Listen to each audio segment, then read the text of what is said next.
12ই মার্চকে আমাদের সংসদীয় রাজনীতির ইতিহাসে নিঃসন্দেহে একটি অনন্য ঐতিহাসিক দিন হিসেবে আমরা চিহ্নিত করতে পারি এবং সেই ইতিহাসটি নিঃসন্দেহে কলঙ্কের, আবার কলঙ্কের হলেও দিনটি ছিল বেশ উপভোগ্য নানান দিক থেকে।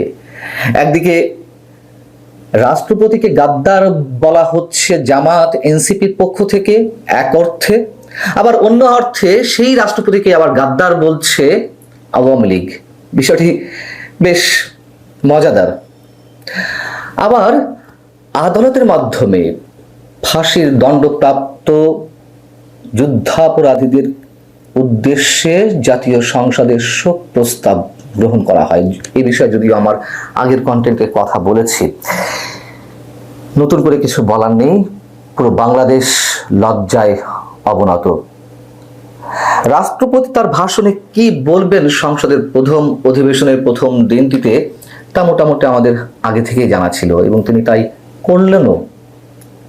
তিনি আওয়ামী লীগকে ফ্যাসিবাদী হিসেবে উল্লেখ করলেন, আওয়ামী লীগের দুর্নীতি নিয়ে কথা বললেন।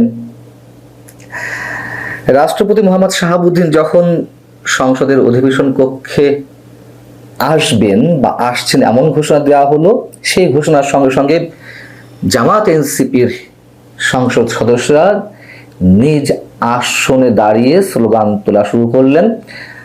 রাষ্ট্রপতিকে জুলাই গণহত্যাকারী হিসেবে আখ্যা দিতে লাগলেন, তারা ফ্যাসিবাদের দোসর হিসেবে স্লোগান দিতে লাগলেন এবং তারা পোস্টার উঁচিয়ে ধরতে লাগলেন যেখানে লেখা ছিল জুলাই গাদ্দার, গো ব্যাক কিলার চুপ্পুর বিচার চাই, ইত্যাদি ইত্যাদি। এবং রাষ্ট্রপতি যখন ভাষণ দিচ্ছিলেন তখন আপনারা দেখেছেন যে একটা পর্যায়ে বিরোধী দলীয় সংসদ সদস্যরা ওয়াক আউট করেন।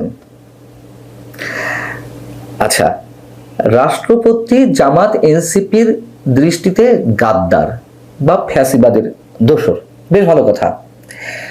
রাষ্ট্রপতির ভাষণ তারা সংসদে শুনতে চাইছিল না, অথবা রাষ্ট্রপতিকে অভিশংসন বা ইমপিচমেন্ট করার দাবি জানিয়ে আসছে জামাত এনসিপি। রাষ্ট্রপতি যদি গাদ্দার হয়ে থাকে, রাষ্ট্রপতি যদি অবৈধ হয়ে থাকে, তাহলে রাষ্ট্রপতির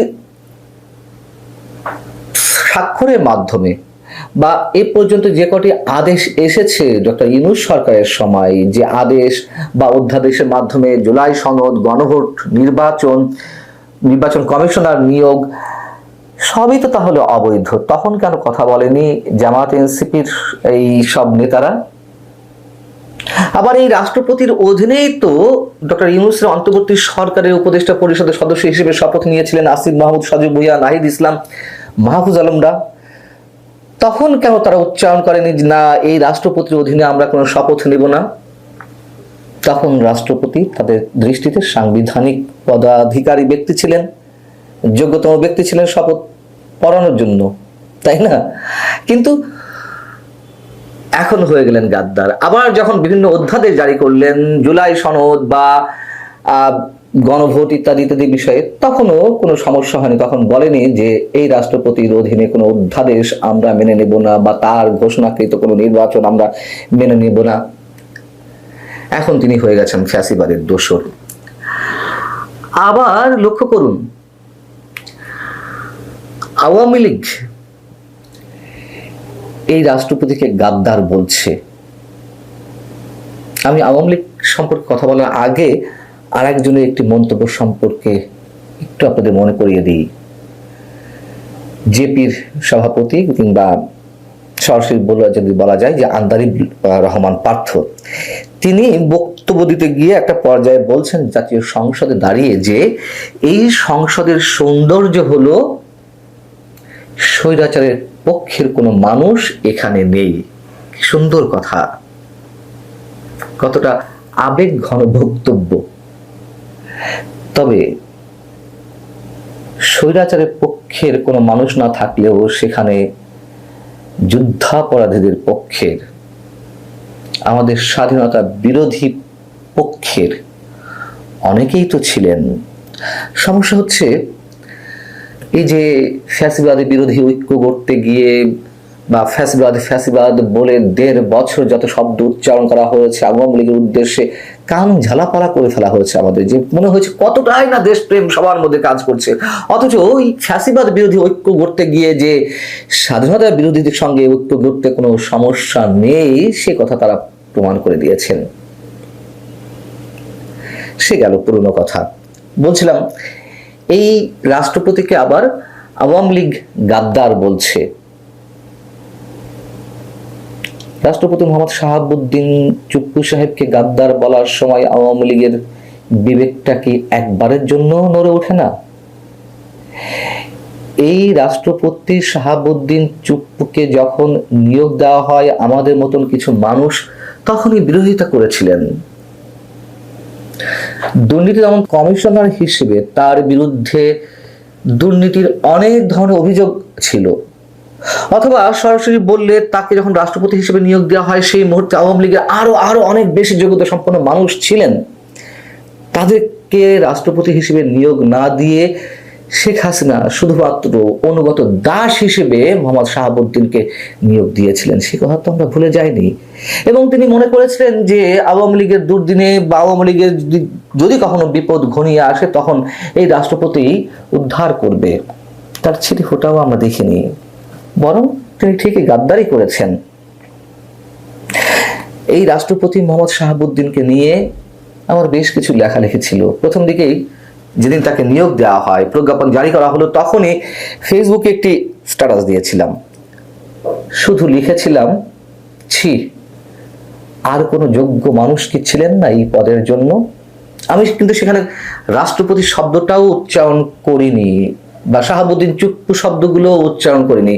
তাতেই তৎকালীন সামরিক গোয়েন্দা সংস্থা ডিজিএফআই এর কর্তা ব্যক্তিরা আমার চাকরি খাওয়ার ব্যবস্থা করে ফেলেছিলেন। তখন একটি টেলিভিশন চ্যানেলে নিউজের দায়িত্বে ছিলাম আমি। যাই হোক, তো শেখ হাসিনা যেহেতু নিয়োগ দিয়েছিলেন তাই তিনি ছিলেন সকল বিতর্কের ঊর্ধ্বে আওয়ামী লীগের সেই সময়ের নেতাকর্মীদের কাছে। এখন সবাই গাদ্দার গাদ্দার বলে রব তুলছেন। শেখ হাসিনা কি নিজের ভুলটা এখন বুঝতে পারছেন? কি ভুলটাই না তিনি করেছেন।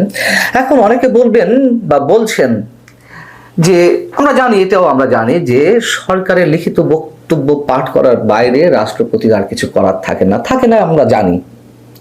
অথবা ডক্টর ইউনূস সরকারের 1.5 বছরে রাষ্ট্রপতি যাতে পদত্যাগ না করেন সেই পক্ষেও আমি ছিলাম, আমি নিজে ছিলাম।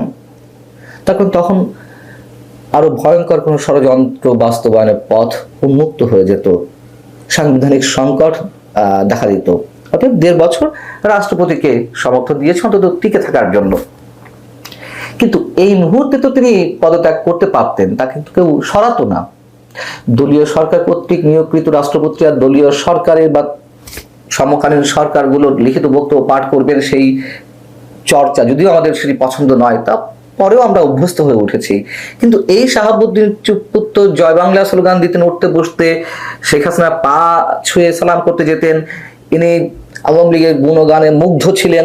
আবার সেই একই রাষ্ট্রপতি যখন বাংলাদেশ জিন্দাবাদ বলেন, যখন সেই আওয়ামী লীগকে ফ্যাসিবাদ বলে উল্লেখ করেন, আওয়ামী লীগের দুর্নীতি নিয়ে কথা বলেন, কেন সেই চরিত্রটি আমাদেরকে দেখতে হবে? এটি তার সততার পরিচয়, তার তো নয়। আওয়ামী লীগ দুর্নীতি করে তা কিন্তু নয়, আওয়ামী লীগ স্বৈরাচারী আচরণ করেনি তার শাসনের সময় তা কিন্তু নয়। কথাগুলো কিছুটা হলেও তো সত্য, কিন্তু সেই একই রাষ্ট্রপতির মুখ থেকে যখন এই কথাগুলো বের হয় তখন আমাদের সেগুলো সততার প্রতীক হিসেবে ধরে নেওয়ার কোনো কারণ নেই। শুধুমাত্র তার চাকরি বাঁচানোর তাগিদে তিনি বহুরূপী রূপ ধারণ করছেন, এটি মনে করা স্বাভাবিক। অতএব সবার দৃষ্টি থেকেই গাদ্দার শব্দটি একেবারে খারাপ না নিশ্চয়ই। প্রধানমন্ত্রী তারেক রহমান জানেন এই মুহূর্তে জামায়াতে ইসলামীর পক্ষে তেমন কোনো বাড়াবাড়ি করা সম্ভব নয়, কারণ এরই মধ্যে সেসব ইঙ্গিত অত্যন্ত গুরুত্বপূর্ণ এবং শক্তিশালী জায়গা থেকে পরিষ্কার করা হয়েছে জামায়াতে ইসলামীর প্রতি। জামায়াতে ইসলামীকে তাই এই মুহূর্তে তারেক রহমান অত্যন্ত সুস্পষ্টভাবে একের পর এক ইঙ্গিত দিয়ে বুঝিয়ে দিচ্ছেন যে তিনি একটা নিরঙ্কুশ সংখ্যাগরিষ্ঠতা নিয়ে ক্ষমতায় এসেছেন। এটা ওটা চাইলেই ছেলের হাতের মোয়ার মতো সেটা জামায়াতে ইসলামীর হাতে তুলে দেওয়া হবে না। তবে তারেক রহমানের হাতে রাষ্ট্রপতির অপসারণের বিষয়টা একটা তুরুপের তাস বা ট্রাম্প কার্ডের মতো রয়ে গেছে। এটাকে ট্রাম্প কার্ড হিসেবে ব্যবহার করবেন বলেই কিন্তু রাষ্ট্রপতি তফসিল ঘোষণার পরের দিনই মনে থাকবে রয়টার্সে হঠাৎ করে তার বঙ্গভবনের বন্দি দশা থেকে এক সাক্ষাৎকার দিয়ে তিনি জানান দিয়ে বসলেন যে তিনি প্রস্তুত আছেন পদত্যাগের জন্য নির্বাচন হয়ে যাওয়া মাত্র যখন নতুন সরকার ক্ষমতা গ্রহণ করবেন। সম্প্রতি তিনি কালের কণ্ঠকে যে সাক্ষাৎকার দিয়েছেন তাতে পরিষ্কার হয়েছে যে তারেক রহমানও ভীষণভাবে তার সঙ্গে যোগাযোগে ছিলেন। 2024-এর আগস্টের পর থেকেই তাকে সমর্থন সুরক্ষা দেওয়ায় তারেক রহমানের অবদান এবং ভূমিকাও কম ছিল না। কাজেই তিনি যে সাক্ষাৎকারটা দিয়েছিলেন রয়টার্সকে পদত্যাগের প্রতিশ্রুতি দিয়ে, সেটা যে তারেক রহমানের ইঙ্গিতে এবং তারেক রহমানের সমর্থন নিয়েই তাতে কোনো সন্দেহ থাকে না। আর সম্প্রতি তিনি যে আবার সংবাদ মাধ্যমকে বলেছেন, ওই কালের কণ্ঠকেই বলেছেন যে যদি বিএনপি সরকার চায় তাহলে তিনি তার মেয়াদ পূর্ণ করতে প্রস্তুত আছেন, সেটাও যে তারেক রহমানের ইঙ্গিতে বলেছেন তাতে কোনো সন্দেহ নাই। একদিকে প্রধানমন্ত্রী তারেক রহমান প্রস্তুত রেখেছেন রাষ্ট্রপতি শাহাবুদ্দিন চুপ্পুকে যাতে প্রয়োজন হলেই তিনি পদত্যাগ পত্র দেন এবং বিনা ঝামেলায় সরে যান। বিনিময়ে নিশ্চয়ই প্রধানমন্ত্রী অন্তত নাহিদ ইসলামরা যেমনটা চান তাকে গ্রেফতার করা, তার বিচারের মুখোমুখি করা, সেটা থেকে হয়তো তাকে রক্ষা করবেন তারেক রহমান। আর অন্যদিকে আরেকটি বিষয় যেটা তারেক রহমানকে এই রাষ্ট্রপতি পদে শাহাবুদ্দিন চুপ্পুকে রেখে দেওয়ার ফলে তিনি অর্জন করছেন, সেটা হচ্ছে জামায়াতে ইসলামী জাতীয় নাগরিক পার্টি এই নিয়ে হই হট্টগোল করতে থাকুক, এই হই হট্টগোল চলতে থাকুক, আর প্রধানমন্ত্রী তারেক রহমান তাতে কিছুমাত্র কর্ণপাত না করে সময় ক্ষেপণ করে আরো কিছুটা সময় পার করে দিতে প্রস্তুত হয়ে আছেন। দুদিক থেকেই রাষ্ট্রপতি পদে ওই শাহাবুদ্দিন চুপ্পুকে রেখে দেওয়াটা তারেক রহমানের জন্য ভালো কাজ করছে।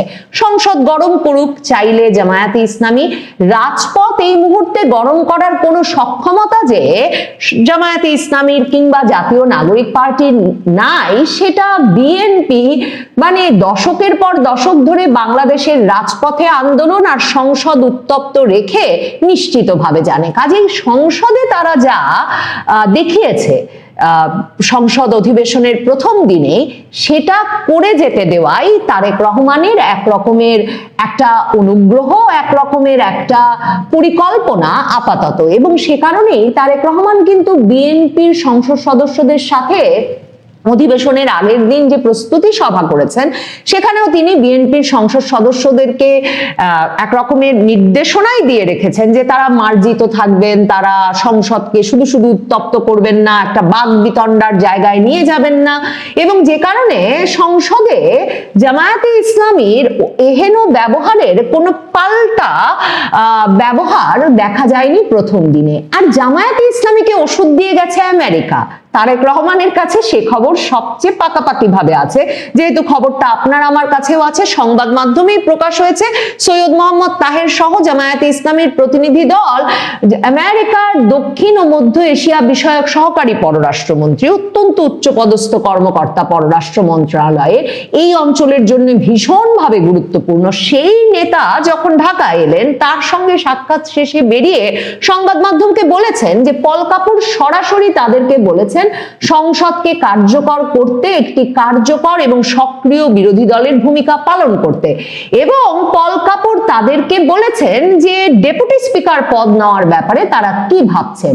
মানে ভাবেন আমেরিকার দক্ষিণ ও মধ্য এশিয়া বিষয়ক সহকারী পররাষ্ট্রমন্ত্রী তিনি একদিকে যেমন সিদ্ধান্ত নিয়ে শেষ মুহূর্তে জাতীয় নাগরিক পার্টির সঙ্গে সাক্ষাৎ বাতিল করেছেন, ঠিক তেমনি জামায়াতে ইসলামীকে দেখা দিয়েছেন বটে, কিন্তু জামায়াতে ইসলামীকে পরিষ্কার করে বলেছেন যে মার্কিন যুক্তরাষ্ট্র ততক্ষণই জামায়াতে ইসলামীর এই যে রাজনৈতিক দল হিসেবে একটা নেতৃত্বের পর্যায়ে চলে আসা, সেই বিষয়টি এক রকমের বরদাস্ত করবে, সমর্থন করবে, কারণ তারাই যেহেতু সাজিয়ে গুছিয়ে দিয়েছে আওয়ামী লীগবিহীন নির্বাচনের পরে এই সংসদটা, সেটা করবে ততক্ষণ পর্যন্ত যতক্ষণ পর্যন্ত জামায়াতে ইসলামী এই সংসদকে কার্যকর রাখতে ভূমিকা রাখবে।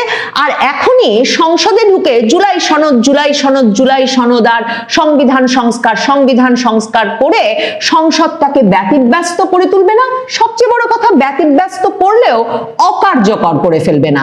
যে কারণে জুলাই সনদের সবচেয়ে বড় প্রবক্তা জাতীয় নাগরিক পার্টির সঙ্গে কিন্তু দেখাই করেন নাই পল কাপুর, এবং জামায়াতে ইসলামীর সঙ্গে দেখা করেও সংস্কার প্রস্তাব, সংবিধান সংস্কার পরিষদে যে তারা শপথ নিলেন, বিএনপি যে নেয় নাই, এসব নিয়ে জটিলতা নিয়ে কোনো কথা বলেন নাই। তিনি বলেছেন সংসদ কার্যকর করতে হবে প্রধান বিরোধী দল হিসেবে জামায়াতে ইসলামীকে, এবং তিনি বলেছেন বরং জামায়াতে ইসলামী যেন সক্রিয় ভূমিকা রাখতে, বিএনপি যে তাদেরকে একটা প্রস্তাব দিয়েছে ডেপুটি স্পিকারের পদটা নিয়ে নিতে, সেটাও যাতে নিয়ে নেয়।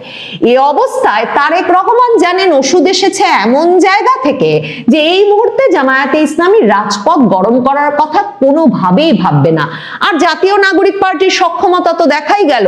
আসিফ মাহমুদ সজীব ভুইয়া রাষ্ট্রপতি সরানোর আন্দোলনে 30 জন লোককেও জড়ো করতে পারেন নাই। আর জামায়াতে ইসলামী যখন বলেছিল যে সংবিধান সংস্কার পরিষদের শপথ নেয় নাই বিএনপি, আমরা সংসদ সদস্য হিসেবেই শপথ নেব না, এবং শপথের দিনেই বিক্ষোভ ডেকে বসেছিল বাইতুল মোকাররমের গেইটে, মানে তাদের পরিচিত জায়গা, যে জায়গায় তারা সাধারণত গেলেই কয়েকশো লোক জড়ো করে ফেলতে পারে, সেখানেও শেষ পর্যন্ত তারা বিক্ষোভটি বাতিল করেছিল। কারণ রাজপথে এ ইস্যু নিয়ে যাওয়ার এখন তাদের শক্তিশালী পক্ষগুলোর কাছ থেকে অনুমোদনও নাই এবং তাদের সামর্থ্যও নাই।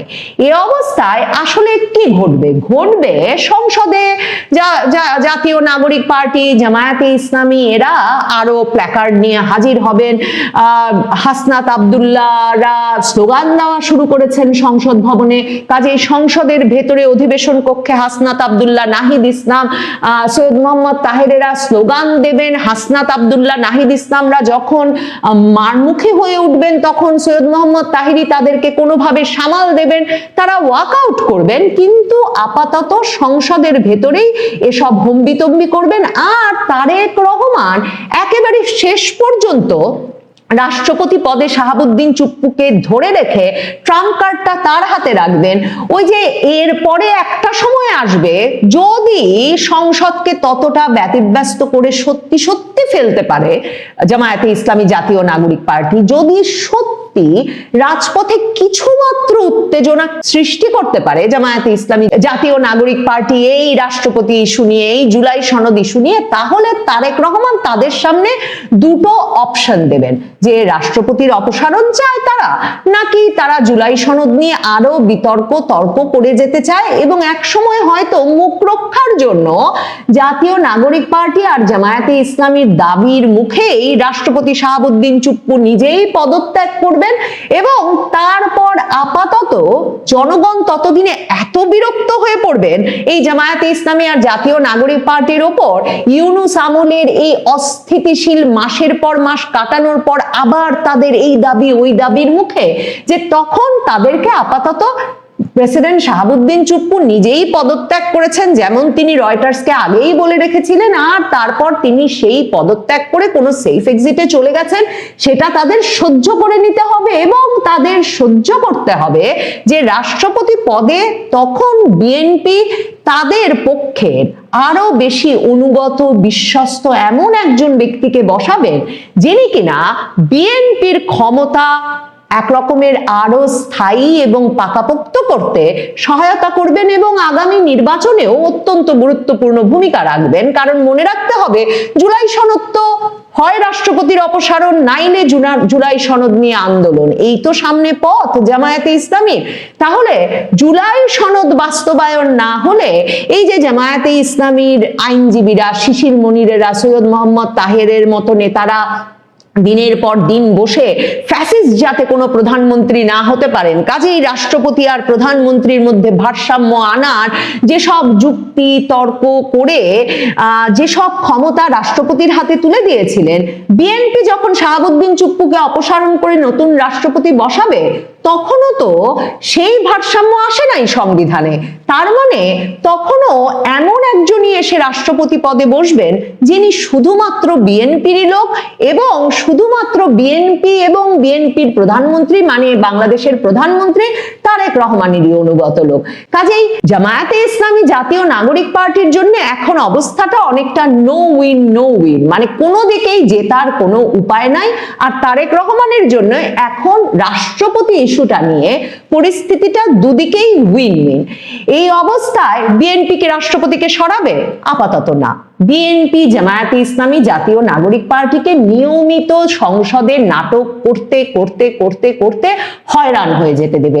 বিএনপি কি মনে করছে জামায়াতে ইসলামী এই মুহূর্তে রাজপথে একটা আন্দোলন জমিয়ে ফেলতে পারবে? কোনো কারণ নাই। জামায়াতে ইসলামী জাতীয় নাগরিক পার্টিও জানে লোক জমানোর কোনো সামর্থ্য এই মুহূর্তে তাদের নাই। আরো নাই এই কারণে যে জাতীয় নাগরিক পার্টি যে 6-7টা সিট পেয়ে গেছে, সেই সংসদ সদস্যরা নিশ্চিতভাবেই সংসদ সদস্য হিসেবে মেয়াদ পূর্ণ করে তাদের নিজ নিজ এলাকায় স্থায়ী হয়ে সংসদে এবং রাজনীতিতে একটা স্থায়ী জায়গা করে নিতে চান। মানে এক ধাক্কায় এই যে তারা এমপি হয়ে গেলেন একটা ভাগাভাগির নির্বাচনে, এই জায়গা থেকে তারা এত সহজে সরে গিয়ে নিজেদেরকে রাজনীতি থেকে এক রকমের নিজেরাই অপসারণ করে ফেলার মতো বোকামি করতে তারা প্রস্তুত নন।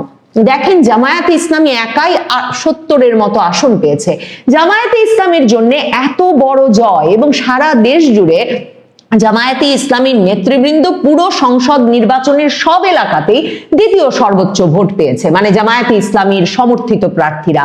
তাহলে জামায়াতে ইসলামী এই সময়ে স্থানীয় নির্বাচনে আরো শক্তিশালী পরিস্থিতিতে যাওয়ার চেষ্টা না করে, তাদের এমপি পদপ্রার্থী এবং এমপিদের রাজনৈতিক অবস্থান আরো শক্তিশালী না করে, তাদের রাজনৈতিক ভিত্তি আরো শক্তিশালী না করে কেন সংসদে আর রাজপথে বিবাদে লিপ্ত হয়ে এই সময়ে নিজেদেরকে ক্ষমতা থেকে সম্পূর্ণ অপসারণ করে একটা ঝুঁকির মধ্যে চলে যাবে? মানে এর তো কোনো লজিক থাকতে পারে না। আপাতত একটা বড় ট্রাম্প কার্ড রাষ্ট্রপতি শাহাবুদ্দিন চুপ্পু, সেটা দিয়ে জামায়াতে ইসলামীকে মুখ বাঁচানোর সুযোগ করে দেবেন তারেক রহমান, নাকি জামায়াতে ইসলামীকে অযথা শক্তি ক্ষয়ের একটা ব্যবস্থা করে দেবেন, সেটা দেখবার জন্য অপেক্ষা করতে হবে।